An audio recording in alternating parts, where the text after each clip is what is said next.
Assalamualaikum warahmatullahi wabarakatuh. Jumpa lagi dengan Andra Sonchen Napoleon Channel. Pagi ini Kamis dini hari saya membacakan Quran dan terjemahannya surat Nuh ayat 18 dan 9 sampai 24 sesuai dengan perintah di Al-Quran, membaca Quran dari matahari terbenam dan matahari menjelang terbit.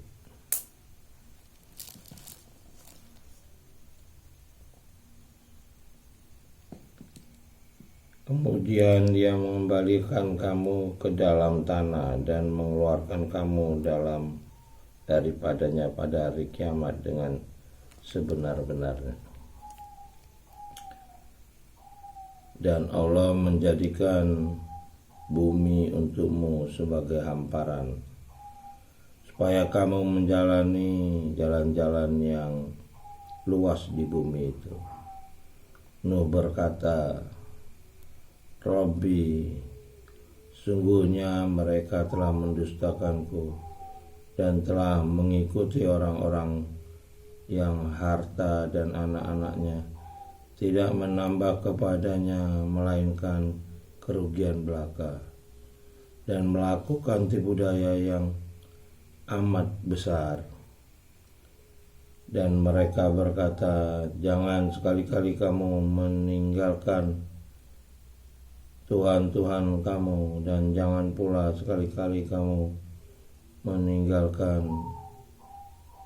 Wad dan pula Suwa, Yaguts, Yauk dan Nas.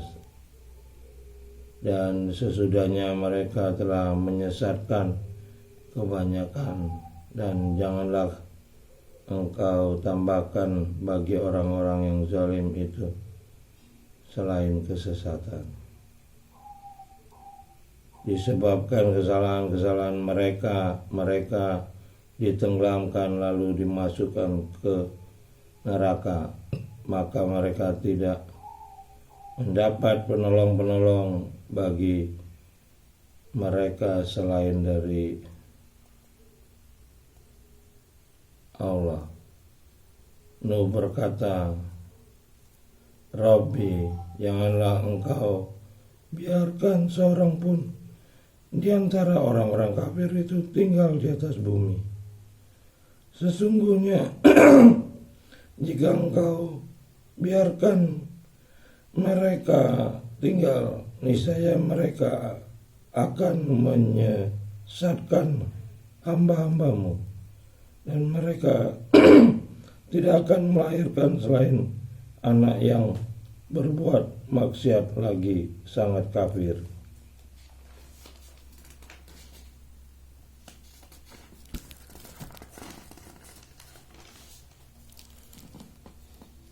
Robbi, ampunilah aku, ibu bapakku, orang yang masuk ke rumahku dengan beriman, dan semua orang yang beriman, laki-laki dan perempuan, dan janganlah engkau tambahkan bagi orang-orang yang zalim itu selain kebinasaan. Maha benar kitab yang tidak ada keraguan, petunjuk manusia untuk bertakwa. Amin ya rabbal alamin. Jadi dari bacaan kita surat Nuh ayat 18 sampai 28 ini dapat kita lihat gambaran manusia yang telah hatinya menjadi batu. Mereka menyembah manusia-manusia yang dijadikan Tuhan. Harta dan anak-anaknya tidak berguna lalu mereka menyesatkan manusia. Jadi memang dari zaman Nuh itu kalau prediksi situs di Gunung Padang, tempat pembuatan kapal Nabi Nuh itu berusia 24.000 tahun lalu. Jadi 24.000 tahun lalu itu manusia sudah berusaha menyesatkan manusia lain. Nah, kita beruntung hari ini masih memiliki Quran dalam bahasa aslinya yang diterima oleh Nabi terakhir kita Muhammad SAW, sehingga kita bisa mengecek terjemahan yang ada dengan bahasa asli. Inilah keberuntungan umat yang beriman kepada Al-Quran, karena Al-Quran yang asli terpelihara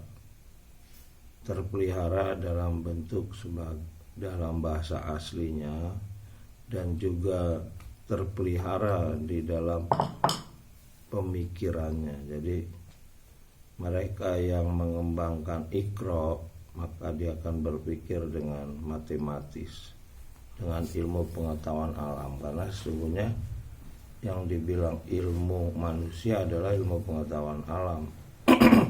Berbeda dengan ilmu jin. Ilmu jin adalah ilmu lisan. Jadi dia mantra. Ibadahnya pun adalah ibadah pengucapan, pengulangan ucapan. Sementara manusia ibadahnya adalah perhitungan. Jadi lebih tinggi, sehingga manusia dijadikan khalifah oleh pencipta langit dan bumi. Nah, disinilah jin tidak suka, yang dinyatakan oleh iblis yang tidak mau sujud ketika diperintahkan pada saat penciptakan khalifah pertama Adam alaihissalam. Jadi kita memang diperintahkan Iqra sebagai ayat yang pertama diturunkan, dan itu sebagai kode untuk belajar tentang ilmu yang akan diturunkan kepada Nabi Muhammad SAW. Jadi Iqra itu sangat ditekankan berkali-kali sebelum Nabi kita Muhammad SAW mampu menyerapnya. Jadi sebelum Quran itu turun secara bertahap selama 22 tahun, 2 bulan, 22 hari, Quran itu telah dimasukkan secara gaib ke dalam jasad fisik Nabi Muhammad SAW. Lalu perlahan-lahan disampaikan sampai situasional terakhir. Jadi penyampaiannya adalah sesuai dengan hikmah yang didapat Nabi Muhammad SAW dengan kehidupannya. Tapi susunan Quran nih setiap Ramadan diperiksa oleh malaikat Jibril sama Nabi kita Muhammad SAW, tidak bisa dirubah. Jadi ini adalah konsep ilmu untuk akhir zaman. Nah, apabila mereka membacanya, mereka akan mendapat hikmah ilmu dan akan menjadi singgasana pencipta langit dan bumi. Itulah statement terakhir dari Rabbin Nas, Malikin Nas, Ilahin Nas, di mana hanya manusia yang akan menjadi singgasana pencipta yang abadi, karena manusia adalah ciptaan terbaik. Makhluk lain tidak sanggup. Tapi membaca Quran ini harus terus menerus seumur hidup, karena turunnya aja 22 tahun, 2 bulan, 22 hari. Dan manusia yang baca Iqra ini terus menerus seumur hidupnya akan menjadikan dia memiliki ilmu dan cahaya, Assalamualaikum warahmatullahi wabarakatuh.